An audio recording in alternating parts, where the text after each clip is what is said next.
Aujourd'hui, je vais vous parler de la saison 1 de la série des 100. Attention aux spoilers, restez vigilants. Le drame commence avec une guerre nucléaire en 2052 qui a anéanti toute civilisation humaine.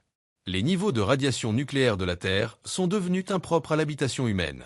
Heureusement, au moment de l'explosion, 12 nations possédaient déjà des stations spatiales opérationnelles indépendantes.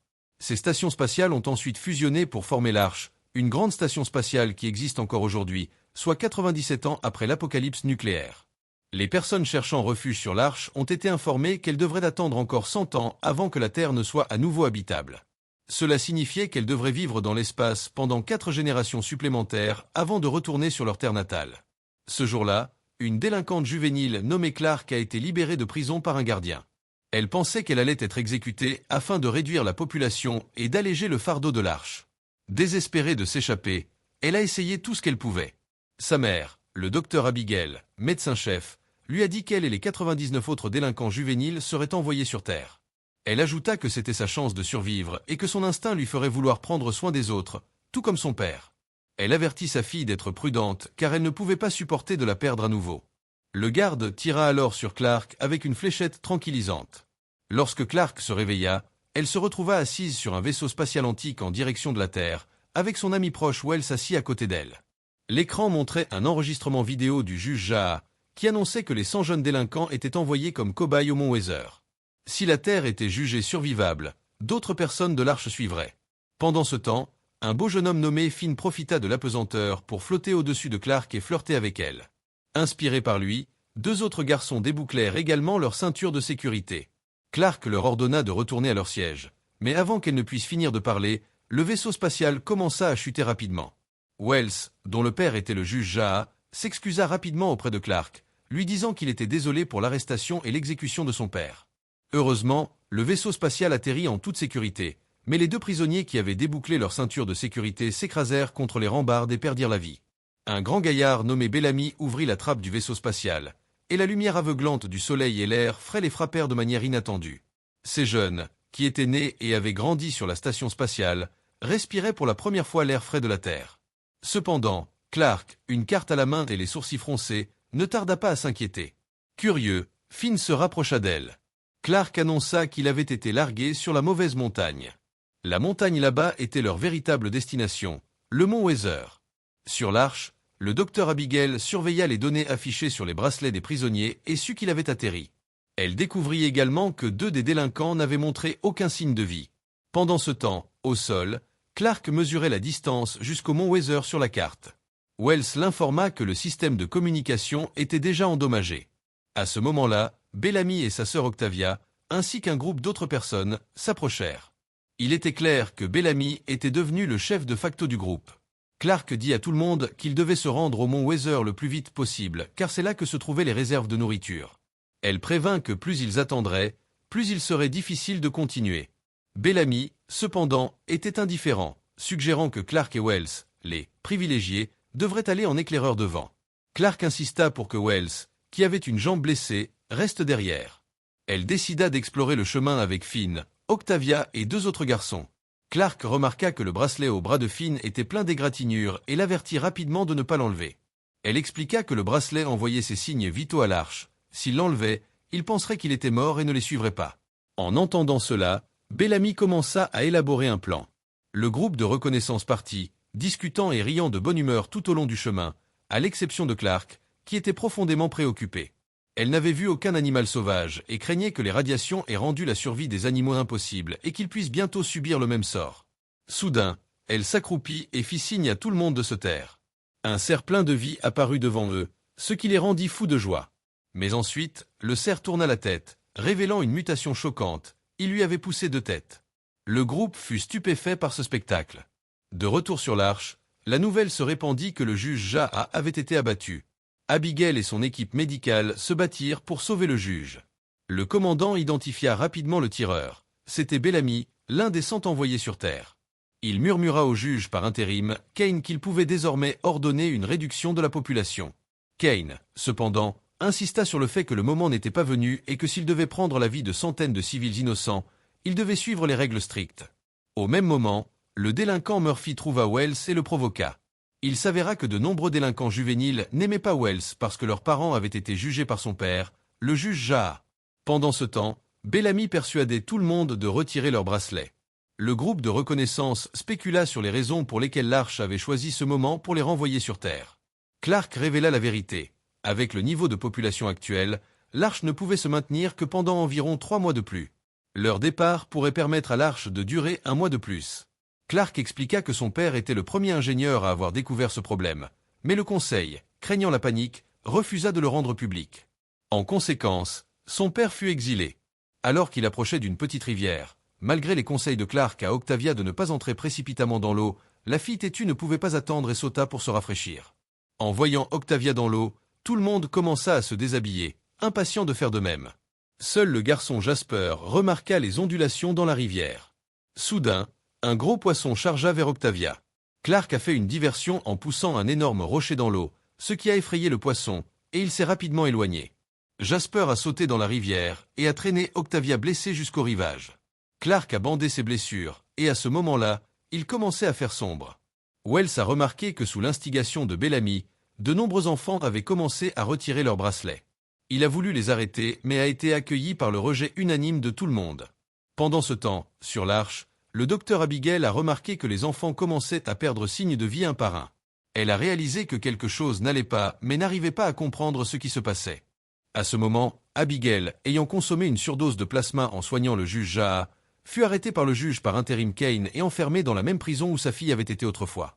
Elle fut touchée de voir les dessins réalistes de Clark dans la cellule. Tard dans la nuit, Clark se réveilla dans les bois silencieux, ébahi par la beauté naturelle de la flore éclatante. Finn lui apporta de l'eau douce de la rivière et ils échangèrent des sourires, développant peu à peu une affection l'un pour l'autre. Bellamy profita du sommeil profond de Wells pour s'approcher et le persuader d'enlever son bracelet. Voyant le refus de Wells, il ordonna à ses partisans de le maintenir au sol et de lui retirer de force son bracelet. Le lendemain, juste avant l'exécution du docteur Abigail, le juge Jaha, serrant sa blessure, arriva juste à temps pour pardonner le crime d'Abigail. Au même moment, le groupe de reconnaissance se préparait à traverser la rivière en se balançant à l'aide d'une longue vigne. Jasper, voulant impressionner Octavia, insista pour passer en premier. Après une lutte psychologique, il réussit. Cependant, les bons moments ne durèrent pas. Alors qu'il ramassait avec enthousiasme un panneau du mont Weather sur le sol et criait, il fut soudainement frappé à la poitrine par une lance. Il semblait qu'il y en avait d'autres ici. Pensant que Jasper était mort, le groupe s'enfuit rapidement dans la forêt. Soudain, le talentueux garçon Monty trébucha sur des os noirs éparpillés. Clark ramassa un étrange crâne parmi eux, se demandant ce que c'était. Puis ils entendirent les cris de Jasper au loin.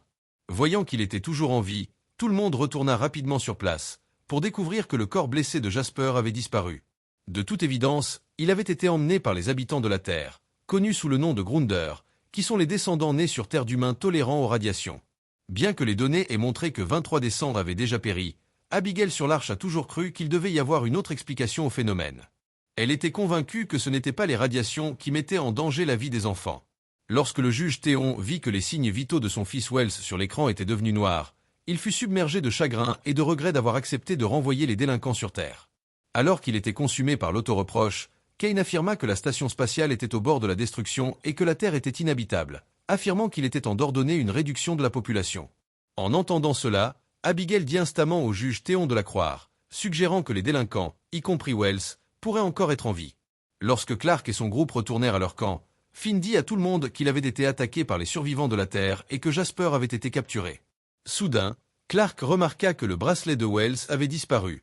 Murphy révéla avec suffisance qu'il avait réussi à retirer 24 bracelets.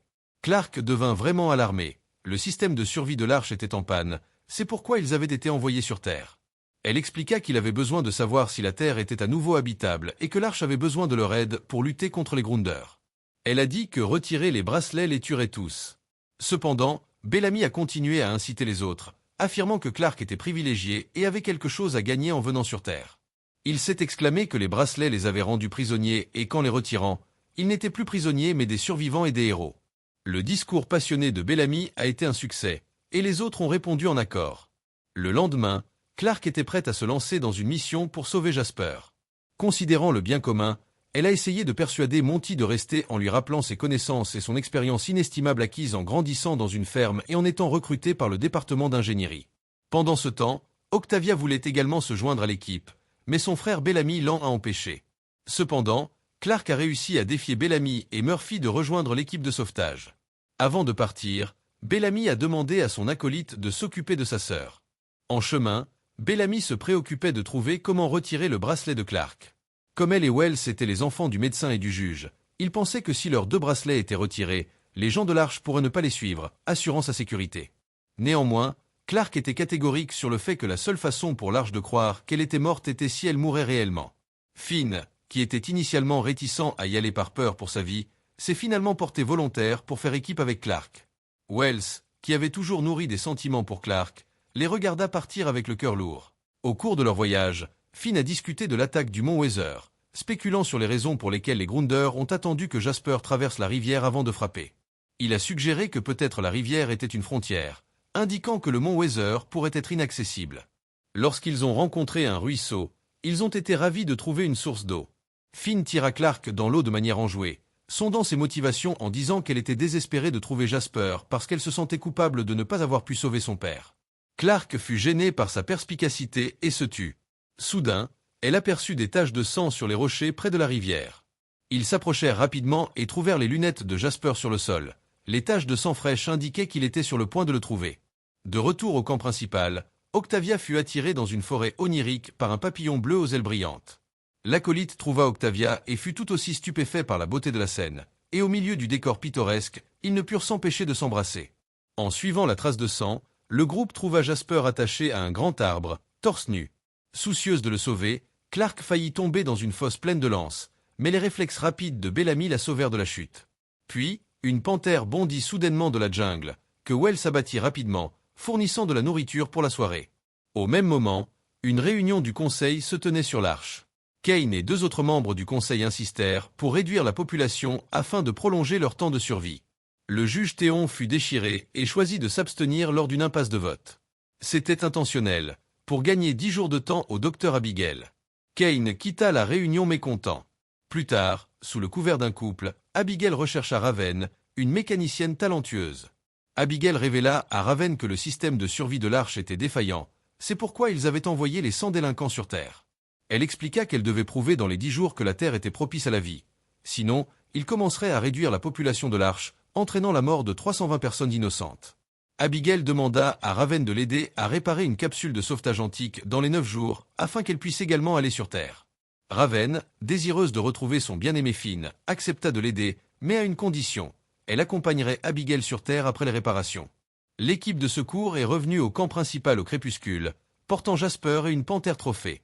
Finn a remis à Clark un ornement fait maison, ce qui l'a ravi. Pendant ce temps, d'autres enfants ont choisi de survivre en retirant leurs bracelets et en les échangeant contre de la nourriture avec Bellamy. Bellamy, cependant, a découvert la romance de son acolyte avec sa sœur, Octavia. En guise de punition, il a pendu son acolyte à un arbre, ignorant qu'un Grunder masqué rôdait à proximité, surveillant tout. Tard dans la nuit, une petite fille s'est réveillée d'un cauchemar. Clark, comprenant la douleur d'être banni par ses parents, est allé la réconforter et l'encourager. Le lendemain, Octavia a cherché à raviver sa relation avec l'acolyte, mais son attitude avait changé. S'en rendant compte, elle a affronté son frère, Bellamy. Pendant ce temps, des cris d'agonie résonnaient d'en haut alors que Clark utilisait un couteau chauffé pour couper la partie infectée de la blessure de Jasper, le faisant s'évanouir de douleur. Malgré les divers doutes des autres, Clark était inébranlable. Elle raconta à Octavia qu'elle avait passé sa vie à regarder sa mère médecin soigner les malades et qu'elle pouvait voir qu'il y avait encore de l'espoir. Octavia la crut et décida de rester aux côtés de Jasper. 1 an plus tôt, il avait été révélé que le père de Clark avait découvert une défaillance systémique dans le système de survie de l'Arche et avait préconisé d'en informer tout le monde à bord. Sa femme, Abigail, était en total désaccord, craignant que cela ne provoque la panique et ne conduise à leur bannissement. Elle l'exhorta à suivre les instructions du conseil et à ne pas agir de manière imprudente. Mais il pensait que les résidents de l'Arche avaient le droit de connaître la vérité.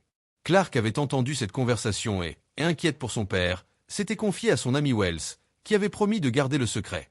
Cependant, peu de temps après, Clark avait regardé, impuissante, les gardes faire irruption dans sa maison et avait été témoin du moment traumatisant où son père avait été exilé dans l'espace. En revenant au présent, Clark avait découvert que les Grunder avaient appliqué un produit aux propriétés antibiotiques sur la blessure à la poitrine de Jasper, suggérant qu'il n'était peut-être pas aussi hostile qu'on le pensait au départ. Wells examina la substance sur la blessure de Jasper et informa Clark qu'il s'agissait d'un type d'algue qui se développe dans l'eau qui coule doucement, s'attache aux pierres et a une teinte rougeâtre plutôt que verte. Réalisant qu'il avait besoin de cette algue pour soigner la blessure de Jasper, Clark, Wells et Finn s'aventurèrent dans la forêt pour la chercher. En chemin, Finn tomba sur une vieille voiture enterrée profondément dans le sol, apparemment vieille d'un siècle. Sans avoir le temps de l'examiner de plus près, Clark les exhorta à continuer, soulignant l'urgence des blessures de Jasper. Pendant ce temps, Bellamy et son équipe allèrent chasser dans la forêt. Soudain, une hache faillit toucher une petite fille qui les avait suivis.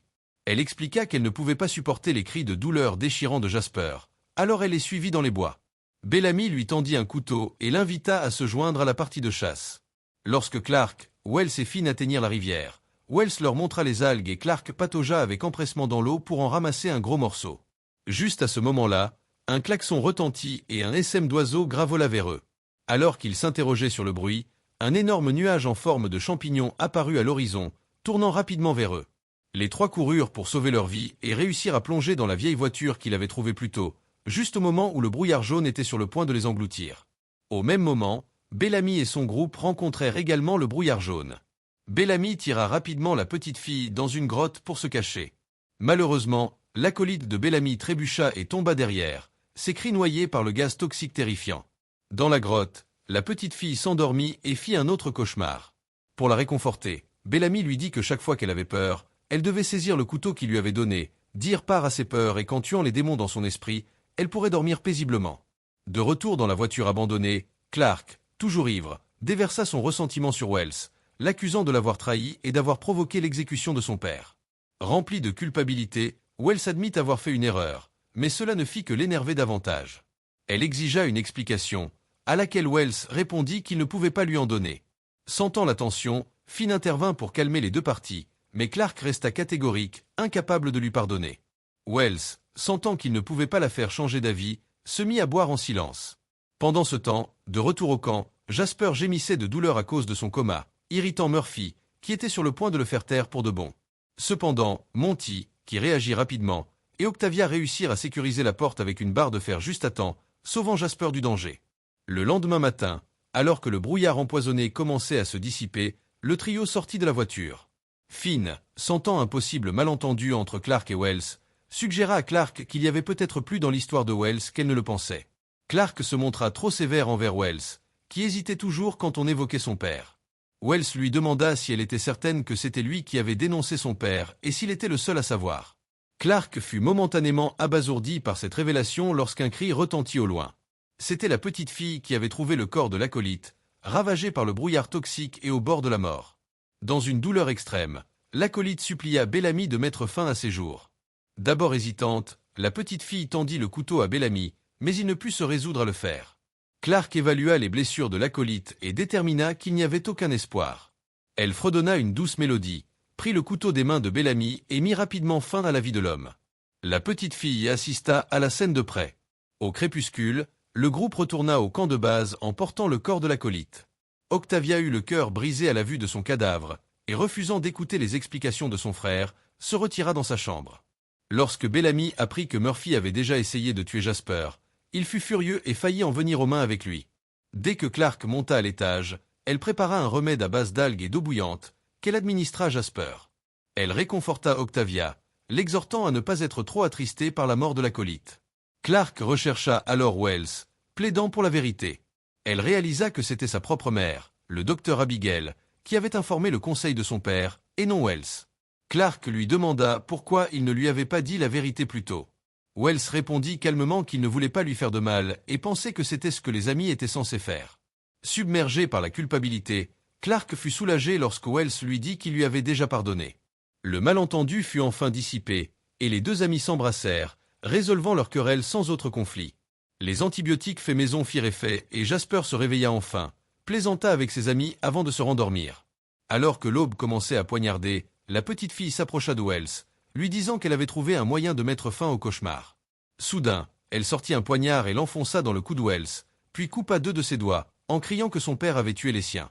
Elle pensait que le seul moyen de mettre fin au cauchemar était de tuer le démon qui était en elle. Elle fredonna la même berceuse que Clark avait utilisée et, juste après avoir dissipé le malentendu, Wells était mort une victime innocente d'une erreur tragique. Clark s'agenouilla devant la tombe de Wells, submergé par les souvenirs. Elle dit à Finn que c'était sa mère qui avait informé le conseil de son père, mais que Wells avait choisi de la laisser le haïr pour la protéger. Clark sentit qu'il était peut-être temps pour sa mère de vivre la douleur de la perte. En signe de défi, elle retira son bracelet, espérant que Monty pourrait l'utiliser pour tenter de rétablir le contact avec l'Arche. Le docteur Abigail découvrit bientôt que l'écran de sa fille était devenu noir. Retenant ses larmes, elle se mentit à elle-même, se disant que sa fille n'était pas morte, mais seulement que le bracelet fonctionnait mal. Plus tard, Abigail s'approcha de Raven, l'exhortant à accélérer les réparations. Raven la réconforta, suggérant que Clark avait peut-être enlevé son bracelet comme les autres enfants. Elle informa Abigail qu'elle pourrait réparer la capsule de sauvetage aujourd'hui si elle pouvait trouver un régulateur de pression. Pendant ce temps, les jeunes sur Terre étaient occupés à construire une clôture pour leur camp. Un garçon voulait faire une pause et boire de l'eau, mais Murphy l'insulta en urinant derrière lui, ce qui le rendit furieux. Octavia et Jasper marchaient dans la forêt lorsqu'ils tombèrent sur les doigts coupés de Wells. Clark examina le couteau retrouvé sur le sol, remarquant qu'il était fait de métal provenant du vaisseau de transport, ce qui indiquait qu'un membre des Cent, et non un habitant de la Terre, avait tué Wells. Elle remarqua rapidement 2 lettres sur le couteau, les initiales du nom de Murphy. Ignorant les tentatives des autres pour l'arrêter, Clark décida de l'affronter. Elle confronta Murphy, qui nia tout acte répréhensible, mais ses méfaits passés lui avaient déjà valu des ennemis, et sans alibi, il était sans défense. Le garçon sur lequel il avait uriné saisit l'occasion pour rallier le groupe afin de bannir Murphy, et beaucoup furent d'accord. Voyant la situation échapper à tout contrôle, Clark paniquait et criait que ce n'était pas son intention, mais qu'il était trop tard. Ceux qui avaient été intimidés par Murphy s'unirent, le plaquèrent au sol, le bâillonnèrent et le battirent. Ils le pendirent même à un arbre, dans l'intention que Bellamy l'exécute. Murphy implora la clémence, et bien que Bellamy ait ses griefs, il fut influencé par les cris de la foule et jeta le tabouret sous Murphy. Juste à ce moment, Finn arriva, tentant d'intervenir, mais le chaos était trop grand. À ce moment critique, la véritable coupable, la petite fille, accablée de culpabilité, avoua avoir tué Wells. Clark coupa rapidement la corde et libéra Murphy, mais il était implacable, exigeant l'exécution de la petite fille. À part ses complices, personne ne répondit. Bellamy essaya de protéger la petite fille et exhorta Murphy à la laisser partir.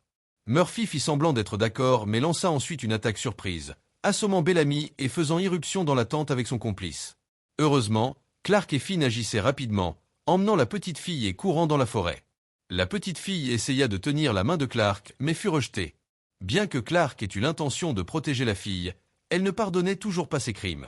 Les cris de Murphy se rapprochaient, alors tous les trois se cachèrent en toute hâte dans une vieille voiture que Finn avait trouvée plus tôt. Pendant ce temps, Raven informa Abigail qu'elle ne pouvait pas décoller ce jour-là en raison de l'absence d'un régulateur de pression.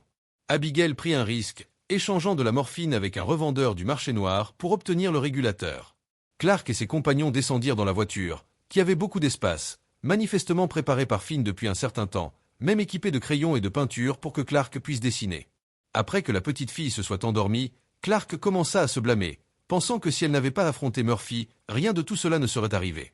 Ils comprenaient tous les deux la situation difficile de la petite fille, sachant que Murphy ne laisserait pas les choses aller facilement.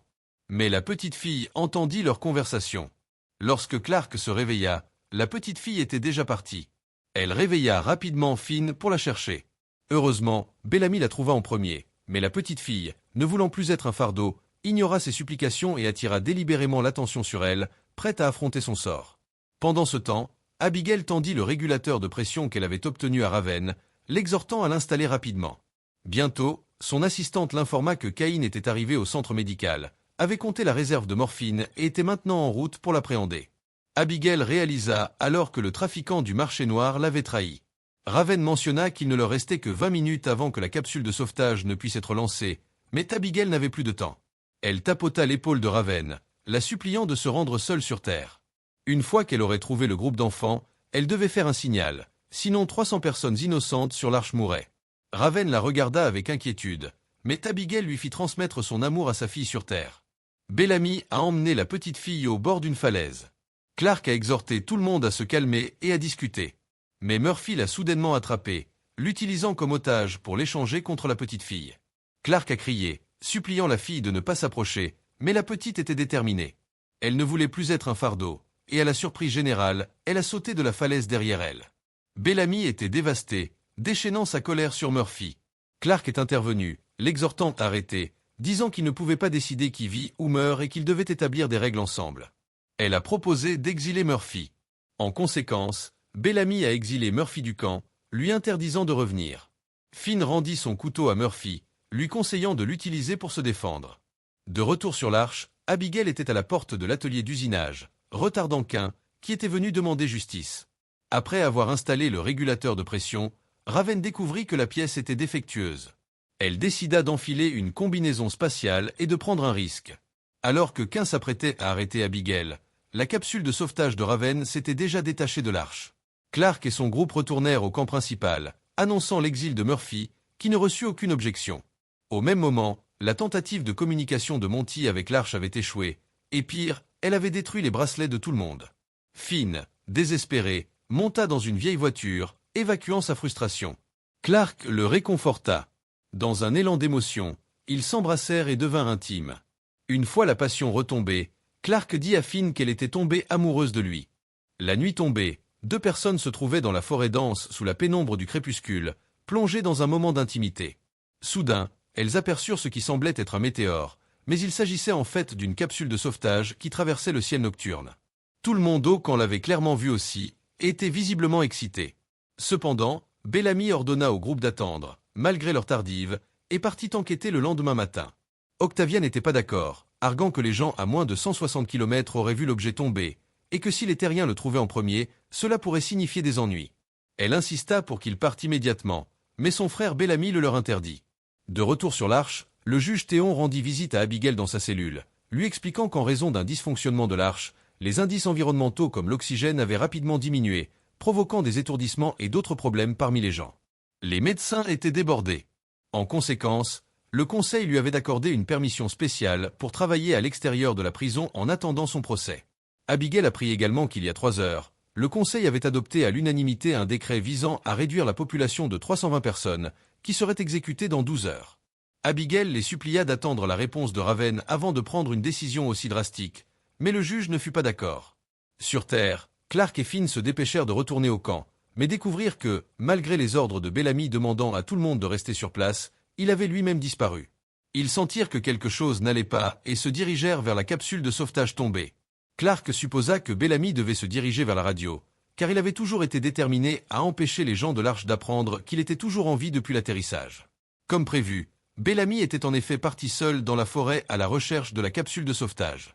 À ce stade, Octavia le suivit secrètement par nécessité. Bellamy avoua à sa sœur qu'il avait précédemment tiré sur le juge Talent pour la protéger, acceptant un accord de quelqu'un en échange d'un billet aller simple pour la Terre. Octavia, incapable d'accepter cette révélation, s'enfuit confuse, et sur le chemin du retour, elle roula sur le flanc d'une colline et tomba inconsciente. Cain trouva le juge et lui expliqua les détails de l'opération de réduction des effectifs. Afin de maintenir l'ordre public, il avait prévu de faire passer la réduction pour un accident. Le juge Théon décida de confier une grande responsabilité à Cain, car Théon avait décidé de se sacrifier aux côtés des gens de la section 17. Il pensait que Cain pouvait adhérer à des principes. L'Arche pourrait avoir besoin de plus de gens comme lui. Bellamy atteignit la capsule de sauvetage avant tout le monde, trouvant Raven inconsciente. Au final, il ne put se résoudre à lui faire du mal. Il coupa la radio d'appel de Raven et jeta l'appareil dans la rivière. Finalement, Raven se réveilla ensanglanté. Au moment où Clark arriva, Raven sortait de la capsule, et comme toute personne arrivant sur Terre, elle était en extase. En voyant son petit ami Finn, elle n'hésita pas à l'embrasser en utilisant sa langue. Clark fut abasourdi, réalisant seulement alors que ces deux-là étaient le vrai couple. Elle était en conflit, face à Finn, qui avait tout risqué pour retrouver sa petite amie sur Terre. Raven dit à Clark que c'était à cause d'elle qu'il avait eu l'intention de descendre ensemble, mais qu'il était trop tard. Le conseil votait pour savoir s'il fallait tuer 300 personnes pour économiser de l'oxygène pour l'Arche. Elle courut vers la capsule de sauvetage, seulement pour découvrir que la radio avait disparu. Clark comprit rapidement que Bellamy devait être impliqué. Pendant ce temps, Abigail a trouvé le juge Talent et s'est opposée à sa décision de mourir auprès de la section 17, l'accusant d'avoir fui sa responsabilité et de ne pas avoir fait de son mieux. Après avoir dit ce qu'elle pensait, Abigail est retournée dans sa chambre et a risqué de rendre publique une vidéo enregistrée par elle. Son mari, elle a informé les résidents de l'Arche que dans 12 heures, 320 personnes seraient sacrifiées pour prolonger l'approvisionnement en oxygène à moins qu'ils n'agissent. À ce moment-là, Cain et la police ont fait irruption dans sa chambre. À ce moment-là, Clark et son groupe avaient également trouvé Bellamy. En entendant son nom, Raven a révélé que Bellamy avait tiré sur le juge Théon, mais a précisé que le juge n'était pas mort. Clark a persuadé Bellamy qu'il n'était pas un tueur. Il avait agi par nécessité pour protéger sa sœur, et c'était sa véritable identité. Maintenant, il avait la chance de sauver plus de 300 vies. Ils ont demandé où se trouvait la radio, et le groupe l'a suivi jusqu'à la rive à sa recherche. Finn prit un moment seul avec Clark pour lui expliquer qu'il ne s'attendait pas à revoir sa petite amie, Raven. Clark répondit que son refus de retirer son bracelet signifiait qu'elle avait encore de l'espoir, et qu'elle comprenait. Ils finirent par trouver la radio, mais Raven n'était pas sûr qu'elle puisse être réparée. Le simple séchage des pièces prendrait une demi-journée. Pourtant, elle eut une idée. Ils n'avaient pas besoin de parler à l'Arche, ils avaient juste besoin de leur faire savoir qu'il était toujours en vie. À l'extérieur du conseil, une foule s'était rassemblée. Un homme a demandé une audience à Abigail, affirmant que sa fille était l'une de ses patientes. Il lui a dit qu'il avait regardé la vidéo et qu'il s'était porté volontaire pour aller à la section 17, affirmant que sa fille devenait aveugle et qu'il pourrait l'aider. Il s'est retourné et est parti. Puis, l'un après l'autre, des volontaires sont arrivés, ont déposé leur badge d'identification et sont partis en silence. Personne n'avait anticipé cette tournure des événements, et tout le monde était profondément ému. Sur Terre, les jeunes du camp, menés par Raven, s'activaient à préparer l'Arche. Raven avait prévu d'envoyer des fusées éclairantes pour signaler à l'Arche que la Terre était habitable et que les Cent étaient toujours en vie. Elle dit à Clark que sa mère l'aimait toujours, mais Clark hésita avant de répondre, incertain que ce soit vrai. Sur l'Arche, Quinn trouva le juge Talon et lui tendit la liste finale des volontaires, qui était bien plus longue que le nombre de personnes prévues pour la réduction des effectifs. Le juge déclara que la vidéo avait touché les émotions les plus profondes des gens et demanda à Quinn de s'en souvenir en tant que nouveau juge. Il se leva alors, prêt à se diriger vers la section 17, mais Quinn le persuada de rester et le rétablit dans ses fonctions de juge. Les volontaires entrèrent dans la section 17 avec calme, choisissant le sacrifice de soi pour leurs proches et pour la survie de beaucoup d'autres. Ils attendirent calmement la mort imminente tandis que le juge coupait à contre-cœur l'oxygène de la section 17. Mais à ce moment-là, les délinquants au sol étaient prêts et allumèrent les fusées éclairantes. Il était encore trop tard, les gens de la section 17 avaient déjà cessé de respirer. Octavia se réveilla dans la forêt silencieuse et découvrit un terrien qui la regardait. Abigail était déprimée à l'idée de tous ces volontaires qui s'étaient sacrifiés pour les autres, et le juge aussi. Il apporta une boisson pour réconforter Abigail, disant qu'il avait fait le meilleur choix possible. Maintenant, il ne pouvait qu'espérer le pardon de Dieu. Mais à ce moment-là, ils virent les fusées éclairantes traverser l'espace la nuit. Bellamy ne parvenait pas à trouver sa sœur nulle part dans le camp, alors il rassembla tous les hommes valides, les arma, alluma des torchets et ils s'aventurèrent dans la forêt pour chercher Octavia. Finn trouva Clark et dit qu'il se souciait de Raven, mais qu'il ne pouvait pas arrêter ses sentiments pour elle. Clark regarda Finn, incertain de ce qu'il devait dire. Puis, tout le monde commença à regarder la belle pluie de météores dans le ciel. Clark dit tristement, « Ce n'est pas une pluie de météores mais un enterrement. Ce sont des centaines de corps qui sont renvoyés sur Terre. » Il semble que les gens de l'Arche n'aient pas reçu leur message. Elle pensait que la priorité était de trouver un moyen de communiquer avec l'Arche. S'il le faisait, il ne pourrait pas le faire. Raven, découragé, demanda comment il pourrait le réparer puisque l'émetteur était brisé. À ce moment, Clark se rappela du refuge qu'elle et Finn avaient trouvé, qui pourrait avoir les pièces dont ils avaient besoin. Finn semblait mal à l'aise lorsque Clark suggéra cela, et Raven semblait sentir que quelque chose n'allait pas. Octavia se réveilla et, avec sa jambe maintenant recousue, elle sortit de la grotte à la faible lumière de la lune. Pendant ce temps, Bellamy et les autres prenaient un risque énorme en entrant sur le territoire des Terriens à sa recherche. Clark emmena Raven au refuge pour chercher les pièces nécessaires. Là, elle découvrit le petit cerf que Finn avait fabriqué pour elle à la main. Clark essaya de rester léger, en disant que lors de leur premier jour sur Terre, ils avaient vu un cerf à deux têtes. Raven fit remarquer que Finn avait toujours le don de trouver la beauté dans l'inattendu. Avant de partir, Raven emmena le petit cerf avec elle. Au lever du jour, Bellamy et son groupe continuèrent leurs recherches dans la forêt. L'un de leurs coéquipiers fut silencieusement pris en embuscade par les Terriens, sa gorge tranchée et son corps jeté d'un arbre. Soudain, plusieurs Terriens apparurent comme de nulle part, leur présence fantomatique et fugace. Maintenant, leur seule option était une fuite désespérée. Après avoir couru pendant un moment, Bellamy s'arrêta, exaspéré de fuir. Il dit que les Terriens devaient savoir où se trouvait Octavia. Jasper et Finn s'arrêtèrent également. Dans le chaos, l'un de leurs hommes tomba dans un piège. Une fourche en acier lui transperça la poitrine, une fin tragique qui laissa une coéquipière, une fille, si effrayée qu'elle se mouilla et s'enfuit, terrorisée. Entendant les cris de poule de la fille, Octavia regarda autour d'elle avec frénésie. Un terrien l'attrapa soudainement par derrière et lui couvrit la bouche pour l'empêcher de faire du bruit. Bientôt, Octavia vit une autre fille empalée à la poitrine par une lance. Elle comprit que ce terrien n'avait pas l'intention de lui faire du mal. Il lui avait sauvé la vie 2 fois. Ne résistant plus, elle laissa le terrien la ramener à la grotte. À sa grande surprise, il ne s'intéressait pas à elle et se contenta de l'enfermer. Ses cris et ses supplications restèrent vains. Un autre ami perdu, Finn réalisa que les terriens jouaient avec eux. Ils auraient pu tous les tuer, mais au lieu de cela, ils les ont attirés ici délibérément. À ce moment-là, Jasper perdit son sang-froid et cria aux terriens, les défiant de venir le tuer. Il est vrai que plusieurs terriens apparurent et se précipitèrent vers eux. À ce moment critique, le son d'une corne de brume retentit au loin. Les terriens abandonnèrent étonnamment leur poursuite et s'enfuirent, mais Finn réalisa que le brouillard toxique approchait. Il invita tout le monde à se mettre à l'abri sous les bâches qu'ils transportaient. Cependant, le brouillard attendu n'est jamais arrivé, et à la place, ils ont trouvé un terrien séparé du groupe, alors ils ont décidé de le suivre tranquillement. De retour de l'abri, Raven était maussade et perdue dans ses pensées, serrant le petit cerf. Elle confronta Clark, lui demandant si Finn avait fait cela pour elle. Clark, se sentant lésée, répondit qu'elle ne pouvait pas s'en empêcher et qu'elle ne savait même pas que Raven existait à ce moment-là. À ce moment, le terrien retourna dans la grotte et s'accroupit à côté d'Octavia avec inquiétude, mais fut pris au dépourvu quand Octavia balança une chaîne, le frappant à la tête. Bellamy et les autres entrèrent alors dans la grotte et libérèrent Octavia de ses chaînes. Octavia, dans l'intention de protéger le terrien, exhorta son frère à partir rapidement.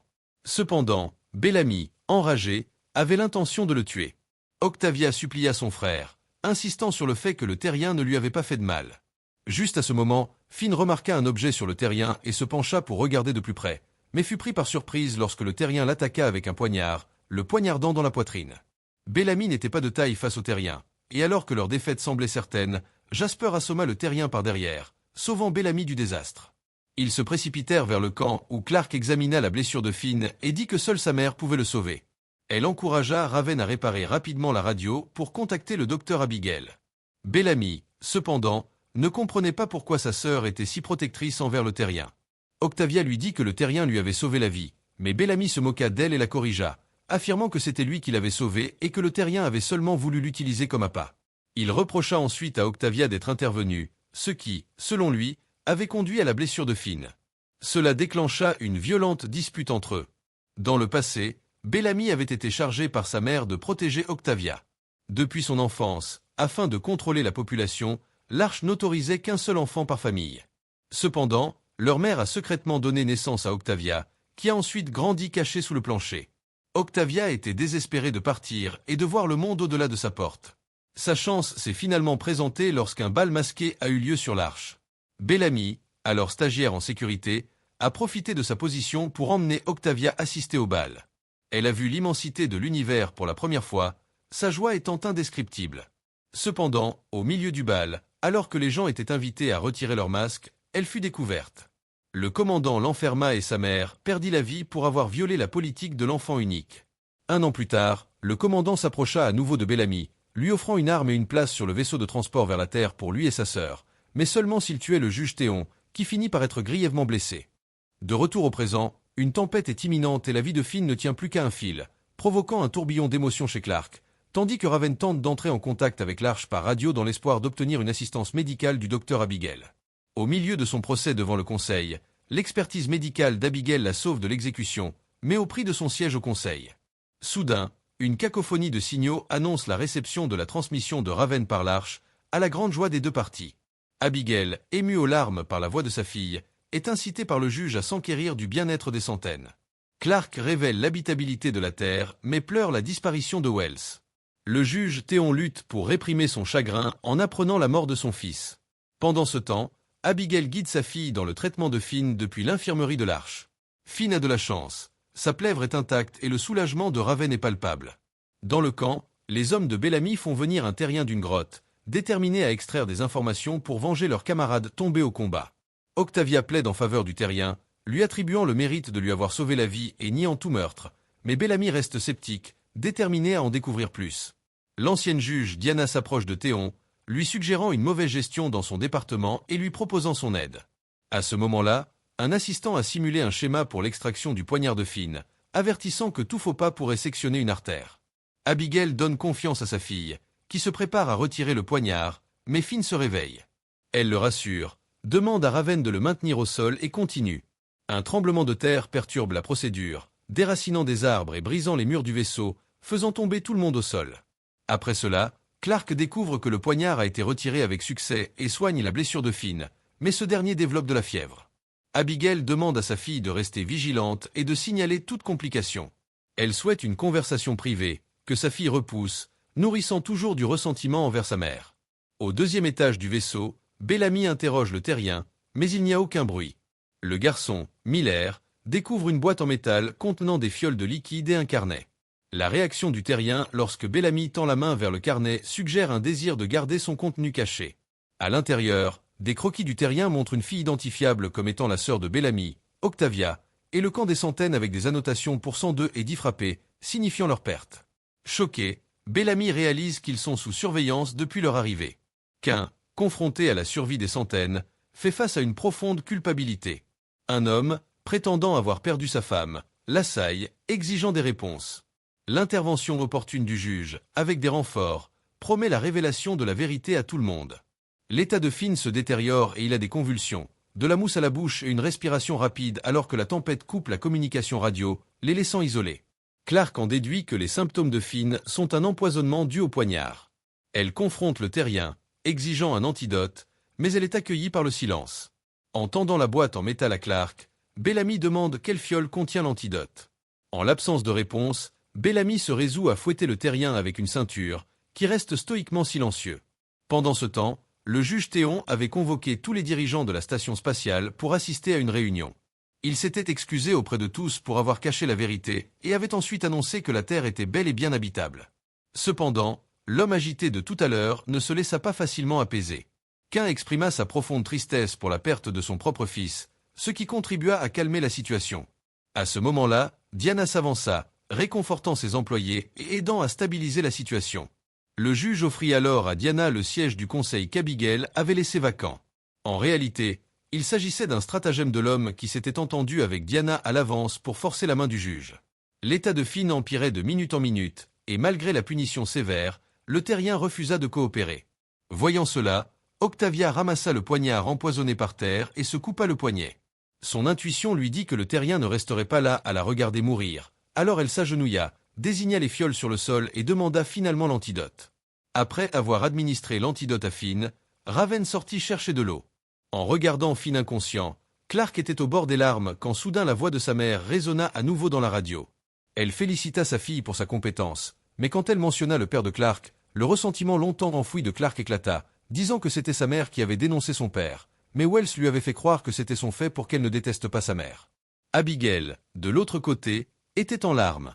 Elle voulait expliquer à sa fille, mais Clark éteignit la radio avec colère. Puis Octavia s'approcha du terrien et essuya ses blessures, s'excusant auprès de lui. De manière inattendue, le terrien lui saisit la main et dit « Merci ». Octavia fut surprise qu'il comprenne l'anglais. Finn se réveilla enfin, regardant tendrement Clark et la félicitant pour le sauvetage. Clark appela Raven épuisé, lui disant que Finn était réveillé et avait besoin d'elle. À bord de l'Arche, le Conseil avait accepté l'inclusion de Diana et avait officiellement déclaré le voyage de retour.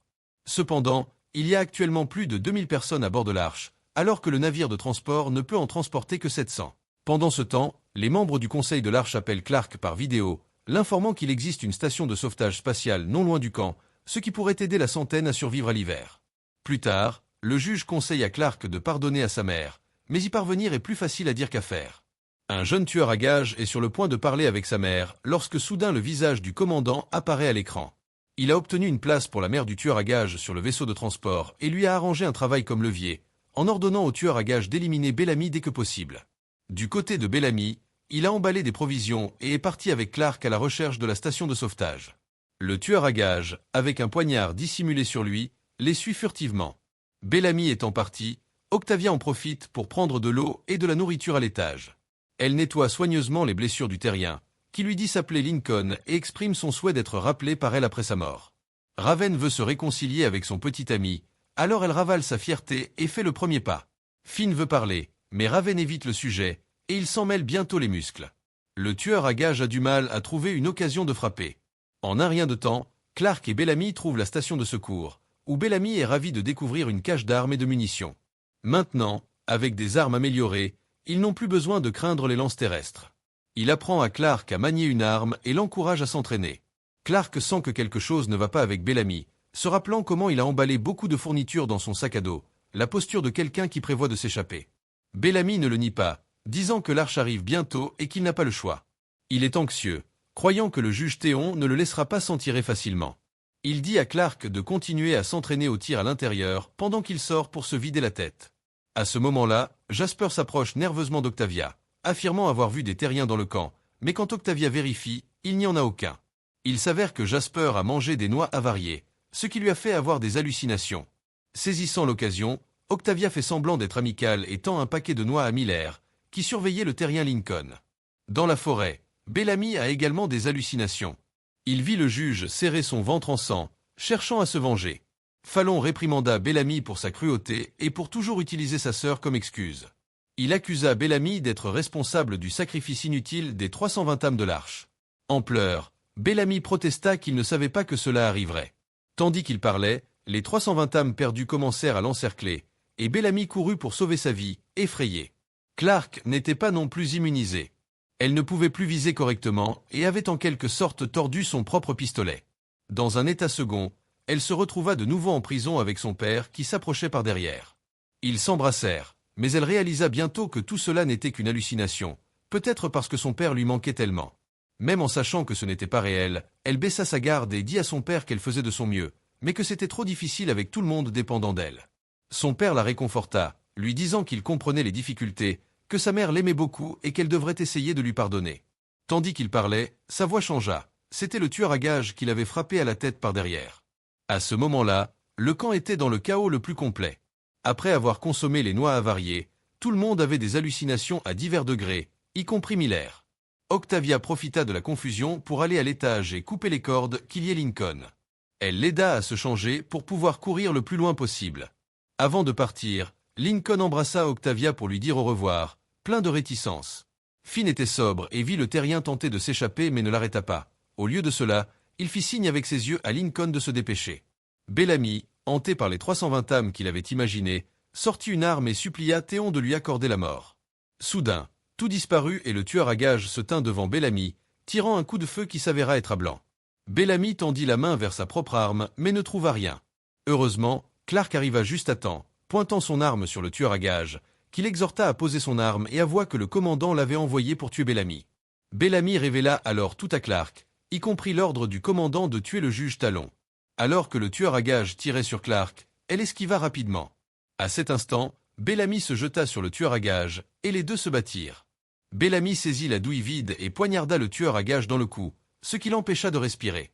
Un Bellamy ému s'exclama que sa mère lui avait toujours appris à être une meilleure personne, et qu'il se sentait comme un monstre pour ce qu'il avait fait. Clark le réconforta en lui disant qu'il l'avait sauvé aujourd'hui et qu'il avait besoin de lui pour survivre. S'il voulait être pardonné, elle lui pardonnait, mais il ne pouvait plus s'enfuir, il devait revenir avec elle.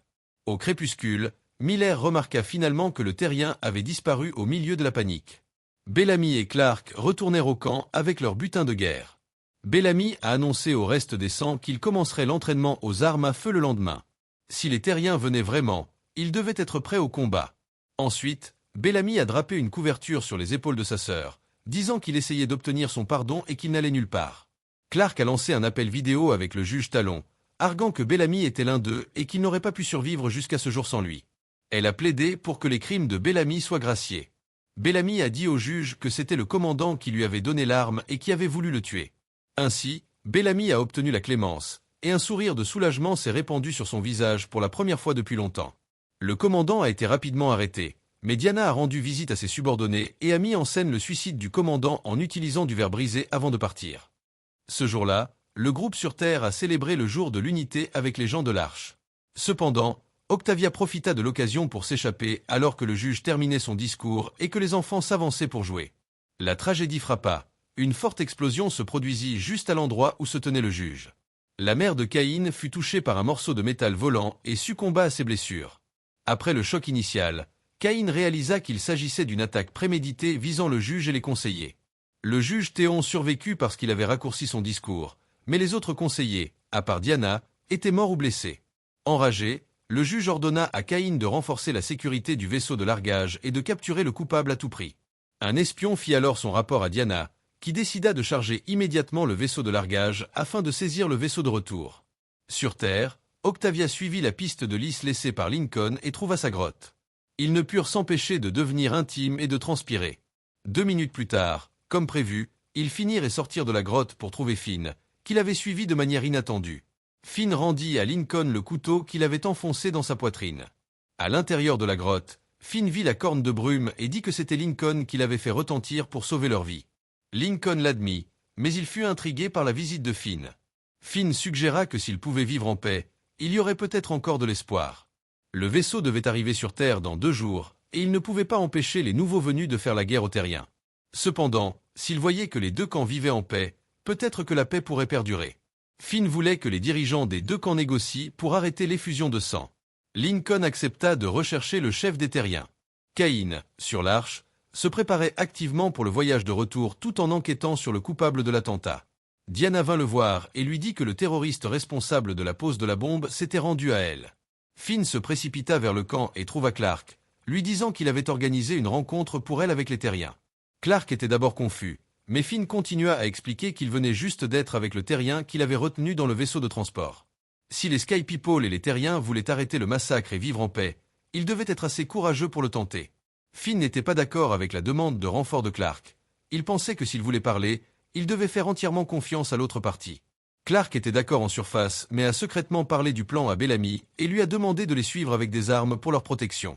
Une fois que tout fut prêt, Clark et Finn partirent, avec Bellamy et les 2 autres les suivant discrètement. Sur l'Arche, Cain se précipita vers la prison pour juger personnellement le suspect de l'attentat. Cependant, il ne s'attendait pas à ce que ce soit un piège. Un garde jeta Cain et son assistant au sol et les enferma dans la salle d'interrogatoire. Plusieurs sections de l'Arche avaient perdu de l'électricité et la température avait chuté, menaçant de geler de nombreuses personnes à mort. Théon était affolé et ordonna aux ingénieurs de lever le verrouillage et d'évacuer les résidents. Il réalisa alors que la section de la prison où se trouvait Cain avait également perdu de l'électricité. Théon arriva juste à temps pour sauver Cain et son assistant. Ils comprirent enfin qu'il s'agissait d'un coup d'État. C'était l'ancienne juge Diana qui détournait l'électricité dans l'intention de prendre le contrôle du vaisseau de retour. À ce moment-là, Diana avait déjà ouvertement conduit ses subordonnés à l'action, annonçant que ceux qui ne lui seraient pas fidèles seraient enfermés à l'extérieur de la trappe de service. Elle se précipita vers l'Arche, ordonnant la fermeture de la trappe et le lancement du protocole de lancement. À l'aube, Finn et Clark arrivèrent au lieu de rendez-vous convenu avec les Terriens. En voyant sa sœur embrasser passionnément Lincoln, Bellamy comprit enfin comment Lincoln s'était échappé.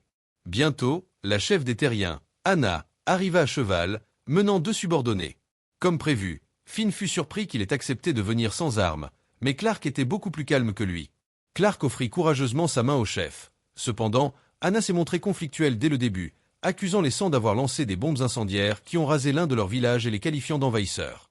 Elle a accusé les Sky People d'avoir capturé les Terriens et de les avoir torturés. Elle a même affirmé que les Sky People avaient déclenché une guerre dont ils ne savaient pas comment mettre fin. De retour sur l'Arche, le vaisseau spatial avait été complètement chargé.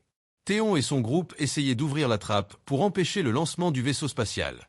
À seulement 2 minutes du lancement, le suspect de l'attentat a découvert Abigail cachée sur le pont. Ils avaient besoin d'un médecin, alors Diana a essayé de persuader Abigail de revenir sur Terre avec eux. Cependant, Abigail était déterminée à rester et à partager le sort de l'Arche. Soudain, elle s'est précipitée pour déverrouiller la porte de la trappe. Bien que les négociations ne se soient pas déroulées sans heurts, Clark faisait toujours de son mieux pour parvenir à un consensus avec les Terriens.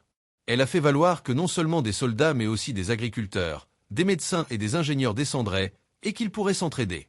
Alors que les négociations commençaient à s'améliorer, Jasper aperçut soudain les archers terriens embusqués dans les arbres à travers sa lunette. Dans un accès d'émotion, il tira imprudemment avec son arme et tua l'un des archers, provoquant l'échec des négociations. Sentant le danger, Clark et son groupe, couverts par Bellamy, coururent vers leur camp à toute vitesse. Pendant ce temps, sur l'Arche, l'impasse continua jusqu'à ce que la trappe soit finalement fermée. Cain ramena Théon vers l'Arche et le vaisseau de transport fut lancé. Finn avait le cœur brisé, ne s'attendant pas à ce que Clark se méfie autant de lui et ait secrètement appelé des renforts. À ce moment-là, Clark et Bellamy virent le vaisseau de transport de retour dans le ciel nocturne, mais il descendait trop vite, sans avoir le temps de ralentir, et il explosa au loin, créant un énorme nuage en forme de champignon. En voyant cela, Clark fut dévasté et s'effondra au sol. Le lendemain, la centaine se rendit sur le lieu du crash pour enquêter. Anxieusement, Clark chercha les restes de sa mère. Soudain, Raven cria pour l'arrêter car elle vit le carburant résiduel du crash. C'est un liquide qui peut exploser au contact d'une flamme nue, ce qui rend dangereux de rester dans la zone. Bellamy appela immédiatement tout le monde à évacuer. À la tombée de la nuit, Octavia vit une fleur de lys s'insérer dans un arbre et ressentit une vague de joie secrète en elle. Elle savait que c'était un signe laissé par Lincoln, signifiant qu'il était là. Juste à ce moment-là, quelqu'un déclencha le fil d'alarme du camp. Elle courut au premier plan pour vérifier, et à sa grande surprise, l'intrus s'avéra être Murphy, qui avait été précédemment capturé par les terriens et avait subi de graves tortures. Bellamy était toujours troublé par la mort de la petite fille, voulant tirer sur Murphy. Finn et Clark intervinrent pour l'arrêter. Clark s'approcha de Murphy et voyant ses doigts mutilés et ses ongles arrachés, elle fut convaincue qu'il ne mentait pas. Elle plaida en faveur de Murphy, suggérant qu'il attende qu'il se rétablisse et obtienne des informations sur les terriens avant de le chasser. Plus tard, Clark entra dans une tente pour essayer de contacter Raven sur l'Arche par radio, mais fut choqué de voir du sang couler dans ses yeux.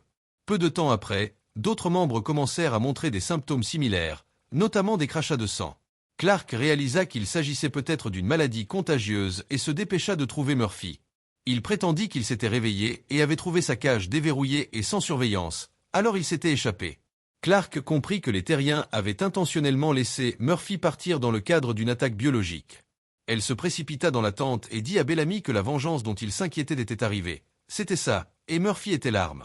Clark décida de mettre en quarantaine tous ceux qui avaient été en contact avec Murphy, à commencer par Octavia, qui fut la première à interagir avec lui. Bellamy, inquiet, courut vers la tente de sa sœur, mais Octavia ne montra aucun signe d'infection. Plus tard, Clark laissa secrètement Octavia sortir pour trouver Lincoln et obtenir un antidote. Cependant, Lincoln révéla qu'il n'y avait pas de remède contre le virus, qui avait une durée de vie courte. Certaines personnes étaient naturellement immunisées, et les terriens utilisaient cette méthode pour alléger le fardeau sur le champ de bataille. Sous l'interrogatoire d'Octavia, Lincoln révéla que les terriens prévoyaient d'attaquer à l'aube.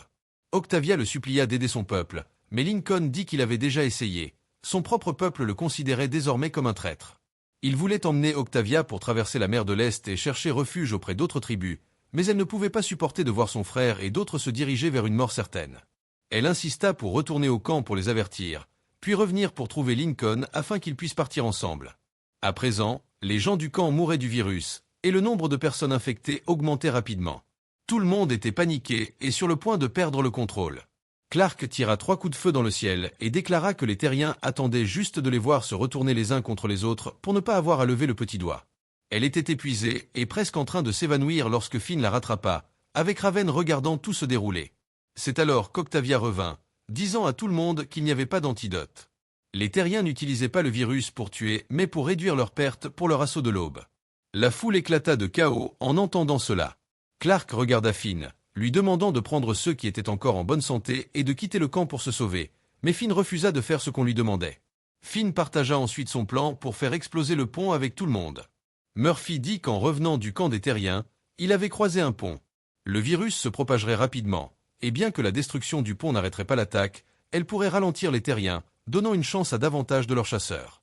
Raven se rendit ensuite sur le lieu du crash du vaisseau spatial et récupéra soigneusement suffisamment de carburant pour faire exploser le pont, le ramenant au camp. Elle montra à Bellamy et Finn comment fabriquer la bombe. Finn décida de placer la bombe lui-même, avec Bellamy prêt à tirer. Cependant, juste à ce moment-là, le nez de Bellamy commença à saigner, et sachant qu'il n'était pas à la hauteur de la tâche, il demanda à Jasper de prendre sa place pour tirer. Bientôt, Bellamy toussa du sang et fut transporté dans le vaisseau de débarquement.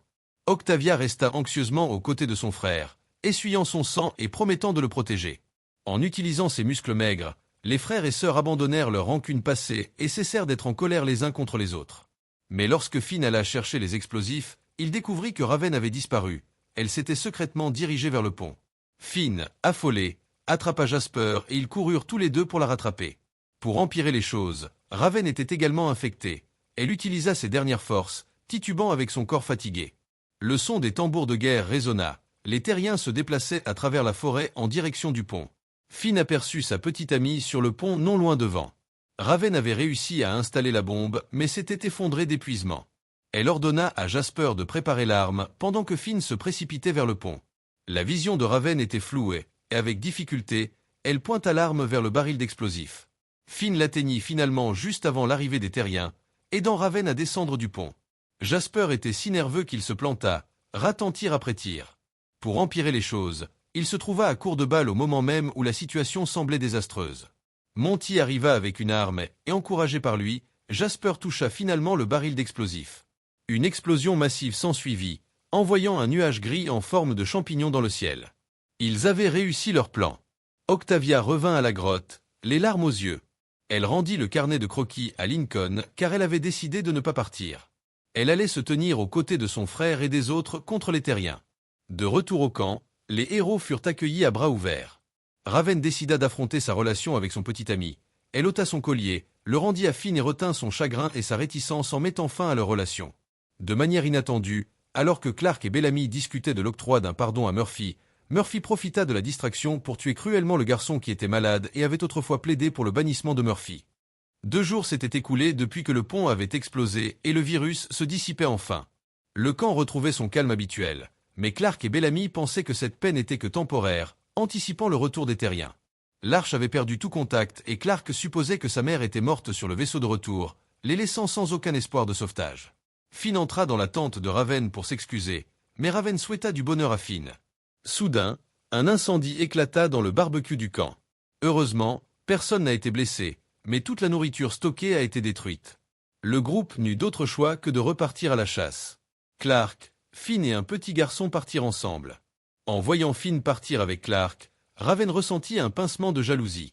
Elle fit ses bagages pour sortir seule, mais fut arrêtée par Bellamy. Il loua son intelligence et sa créativité, et avec ses encouragements, Raven eut l'idée de créer des talkie-walkie pour transformer leur combat en solo en un effort d'équipe. Cain se réveilla sur l'arche et commença à chercher d'autres survivants.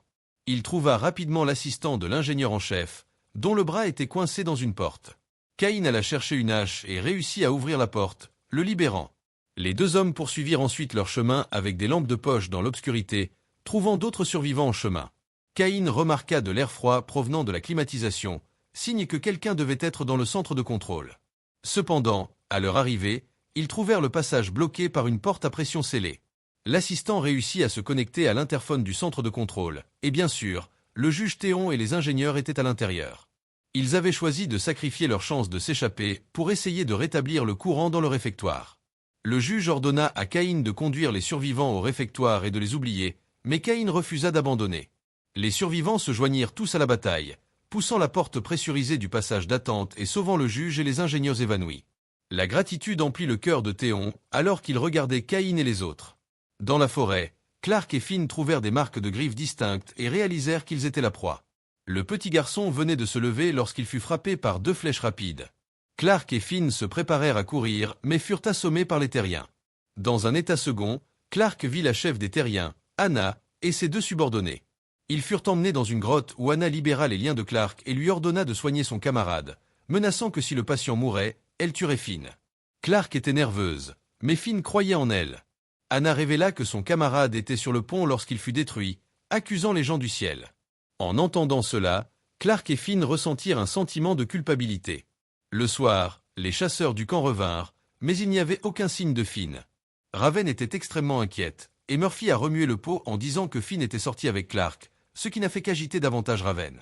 Elle est allée à la tente de Bellamy et a commencé à se déshabiller, lui jetant son corps lourd. Incapable de résister à la tentation, Bellamy et Raven ont fini par avoir un moment intime ensemble. Ailleurs, l'état de la camarade d'Anna a pris une tournure brutale.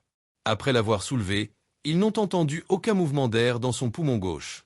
Clark en a déduit que du liquide comprimait son poumon malgré l'absence de blessure visible.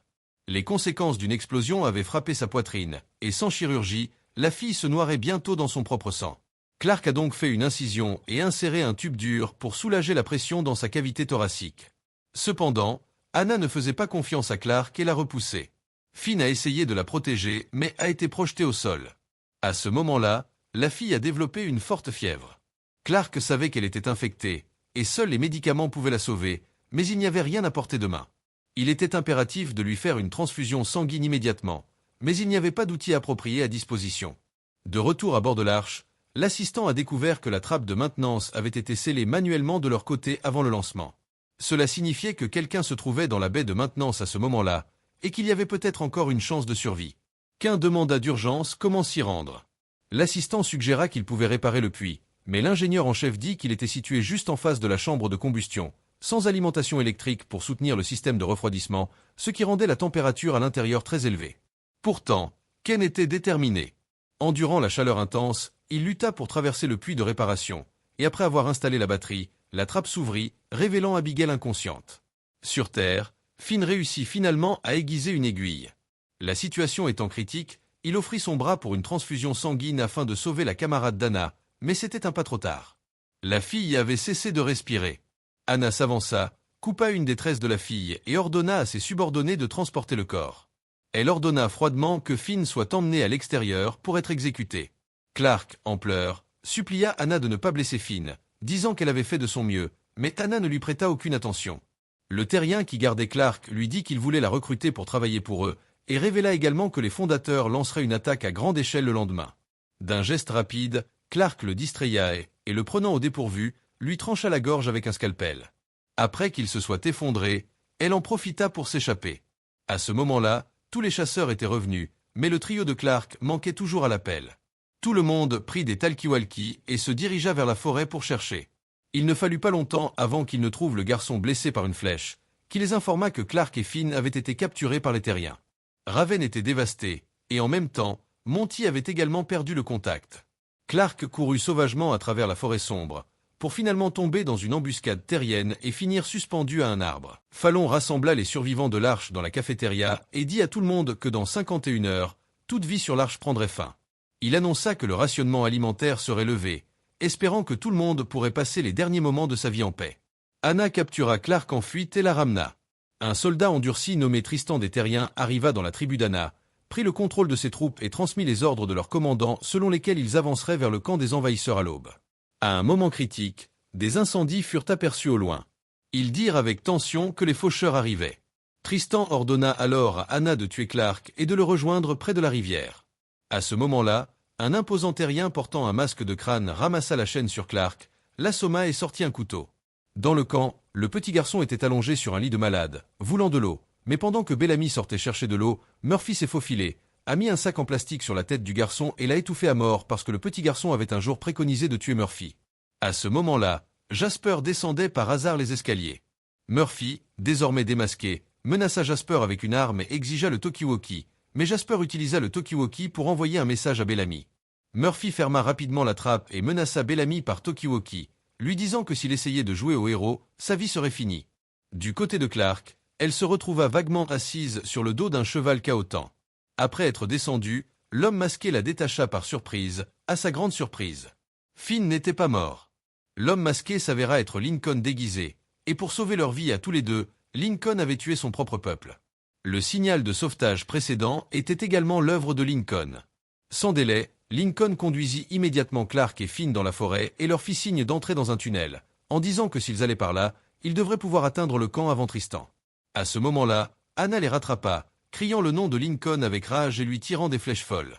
Sur l'Arche, le docteur Abigail faisait toujours de son mieux pour sauver sa patiente, mais les médicaments étant épuisés, elle regarda la fille avec désespoir, pensant qu'elle ne pourrait jamais réparer la relation brisée avec sa fille et fut submergée par le chagrin. Bellamy savait que Murphy voulait se venger de lui, alors il négocia avec Murphy. Il s'échangea contre la sécurité de Jasper. Pour sauver Bellamy, Raven et Jasper s'approchèrent de la poupe du vaisseau, soulevant une planche pour entrer dans le vieux vaisseau, mais ils découvrirent une grande quantité de carburant inflammable. Réalisant qu'ils ne pouvaient plus utiliser d'armes à feu pour une attaque, il fut révélé que tous les terriens craignaient les Reapers, l'armée brutale extérieure des hommes de la montagne, qui, tout comme les terriens, sont également les descendants de ceux qui ont survécu à l'apocalypse nucléaire en cherchant refuge dans le mont Weather. Mais contrairement aux terriens, les hommes de la montagne sont vulnérables aux radiations nucléaires en raison de leur cachette dans des grottes. On dit que les hommes de la montagne récoltent le sang des terriens depuis 3 générations et kidnappent des terriens afin de créer des Reapers, les guerriers les plus forts. Sachant cela, Lincoln conclut que Tristan n'oserait pas les suivre dans le tunnel fréquemment traversé par les Reapers. Allumant une torche, les 3 se dirigèrent prudemment dans le tunnel sombre. Soudain, ils entendirent du bruit à proximité. Lincoln éteignit la torche et remit à Finn son précieux trophée, un carnet, en leur ordonnant de courir et de les attirer. La cavalerie de Tristan arriverait au coucher du soleil. Ils devaient évacuer avant cette date pour survivre. Il leur dit également de retrouver ses amis sur la côte en utilisant la carte. Après avoir parlé, Lincoln tua courageusement un Reaper et attira les autres avant de s'enfuir. Ailleurs, Raven devait procéder avec une extrême prudence car le câblage de la cabine était emmêlé avec le système d'allumage. Un faux mouvement pouvait être désastreux. Murphy força Bellamy à mettre un nœud coulant autour de son cou, voulant se venger en le pendant à un arbre avant de le tuer. Bellamy essaya de gagner du temps en parlant à Murphy, qui lui ordonna de se tenir debout sur une boîte et de passer le nœud coulant autour de son cou. Pendant ce temps, Raven provoqua accidentellement une étincelle dans un fil, alertant Murphy, qui tira son arme dans le sol en dessous. Bellamy essaya de retirer le nœud coulant, mais Murphy repéra le tabouret d'un coup de pied, le laissant suspendu par un fil. Juste à ce moment-là, la porte s'ouvrit enfin et les délinquants firent irruption, mettant rapidement Bellamy en sécurité. À ce moment-là, Murphy trouva des munitions et repéra une bombe artisanale.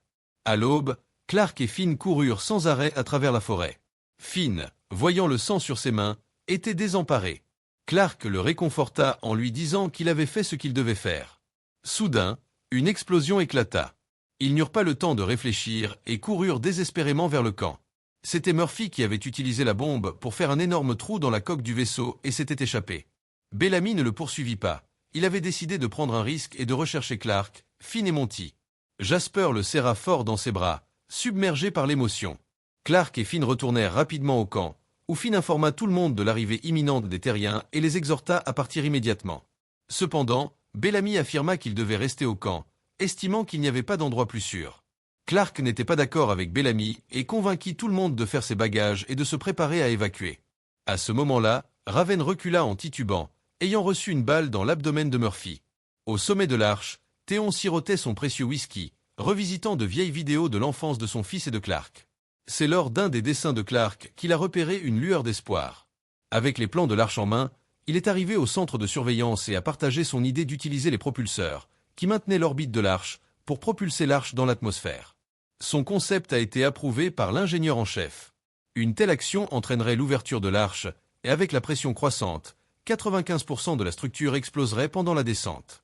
C'était un pari de risque et d'opportunité, mais il a décidé de tenter sa chance et a chargé l'ingénieur de repérer les 5% de l'arche qui n'exploseraient pas. Clark a soigné la blessure saignante de Raven et a appris qu'il y avait beaucoup de carburant de fusée dans la coque du vaisseau. Bellamy a suggéré de négocier avec les Reapers, pensant que l'ennemi de leur ennemi pourrait être leur ami. Cependant, Clark avait vu la brutalité des Reapers et a catégoriquement refusé sa proposition. Elle mit Raven en garde comme un médecin, insistant sur le fait qu'elle ne devait pas bouger, car la balle n'avait pas encore été retirée. Elle convainquit Bellamy d'évacuer avec le groupe, soulignant que la centaine avait besoin de lui. À contre-cœur, Bellamy quitta le camp qu'il avait construit de ses propres mains. Mais dès que les délinquants furent entrés dans la forêt, ils furent attaqués par des armes cachées, provoquant la mort de l'un d'eux sur le coup. Terrifiés comme des poulets, les autres se dispersèrent vers le camp. Clark réalisa qu'il s'agissait des Boy Scouts envoyés par les terriens. À ce stade, les avis étaient partagés. Octavia et Finn préconisaient de s'échapper et de fuir vers la mer de l'Est, tandis que Bellamy pensait qu'il devait adopter une stratégie défensive et livrer une bataille décisive contre les terriens. En fin de compte, ils laissèrent la décision à Clark. Ayant raté le moment optimal pour agir, elle réfléchit et décida finalement de ne pas évacuer, choisissant de défendre le camp et d'affronter les terriens. Les délinquants prirent position, se préparant au combat. Octavia, ignorant les supplications de son frère, était déterminée à affronter l'ennemi de front à travers le tunnel. Clark révéla alors son plan pour attirer l'ennemi plus profondément avant d'allumer la fusée, en utilisant les flammes environnantes pour incinérer les ennemis. Bellamy aimait particulièrement ce plan barbecue. Raven le rassura que, si on lui laissait suffisamment de temps, c'était techniquement faisable. Cependant, sa douleur s'intensifiait et elle avait perdu la sensation dans ses jambes. Le cœur lourd, Clark l'informa que la balle était logée dans sa colonne vertébrale et qu'elle saignait intérieurement. Finn se rappela l'agent hématique dans la grotte de Lincoln et décida de le récupérer pour Raven. Raven le supplia de ne pas risquer sa vie pour sauver la sienne, mais Finn était résolu. Après avoir fait leurs adieux, il partit en mission.